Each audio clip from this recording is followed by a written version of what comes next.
can you tell us what did come out of your elbow? Man, you're really digging down deep in these, ain't you? Yes. Mm. I appreciate your journalistic integrity. So I had been filming a movie, and here's what the kicker is, man. They replaced this with CGI. They ended up not doing any of the stuff that we had rehearsed and recorded. It was all C. They had just CGI'd it. I was like, son of a bitch.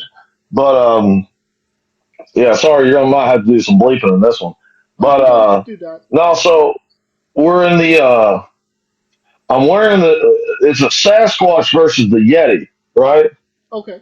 And so my tag team partner Devin Dixon, the dangerous one, he's the Yeti, and I was the Bigfoot. Well, you can't see anything in these costumes. It's hotter in Hades in that boxing gym that we did it in. They want me to elbow drop this heavy bag. Well, I could not see where I was dropping my elbow. I kind of had a general idea of it. So I go around, my elbow completely misses the heavy bag and just nails the concrete on the other side. And Oh, immediately my elbow swells up. A chip of bone had broken off of my elbow. oh my god. And so, yeah, it's pretty rough, man.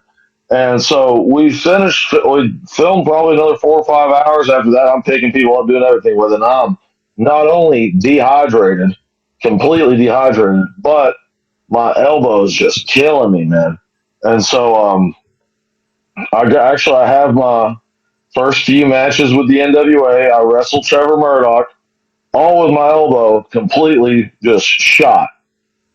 And so, what the deal is, I have a friend who was in the military, right? And he was a field medic. Well, I ain't paying $30,000 just for them to go in there and cut it out when my buddy can. So what I do is I go over to his house. He sterilizes all the equipment, no painkillers, no pain medication, nothing, and he just cuts into the elbow. Well, he drains it first. Cuts into the elbow, reaches in there with a pair of pliers, pulls out this chunk of bone that's probably the size of a nickel, cuts it off, sews me back up, went to the clinic to get some antibiotics because I'm not that stupid. And yeah, so that was a pretty fun experience. But ain't nobody tough enough to do that. They'd be crying. The worst part, I'll tell you, is hearing the knife when it cuts into your skin, and you're knowing like, oh, that's me. That's me he's cutting into. That was probably the worst part was just the sound of the as it goes through you, just hearing the tearing of flesh. Which when I hear someone else's flesh tearing, it's pretty cool. But when it happens to you, it's not so fun. But you just grin and bear it. Between the match where you hurt your elbow and the Trevor Murdoch match, how long of a time span was that?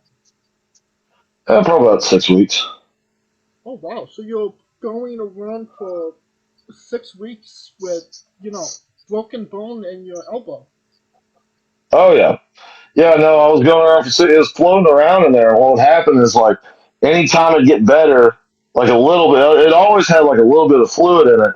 But anytime it would start to get better, I got to wrestle. Those bills ain't paying themselves, man. Right. You can't pay the bills on exposure alone.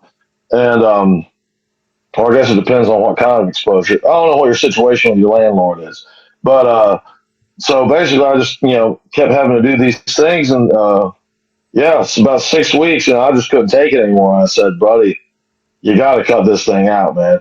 And he was sitting there, and he was like, "If you had told me beforehand, I would have gotten my scalpels." And I said, "If I had told you beforehand, you wouldn't have done it." And he said, "You're right." So I was like, "Get that boning knife and get to work." Alright. Definitely a fantastic story, Dale. I'm a And storyteller.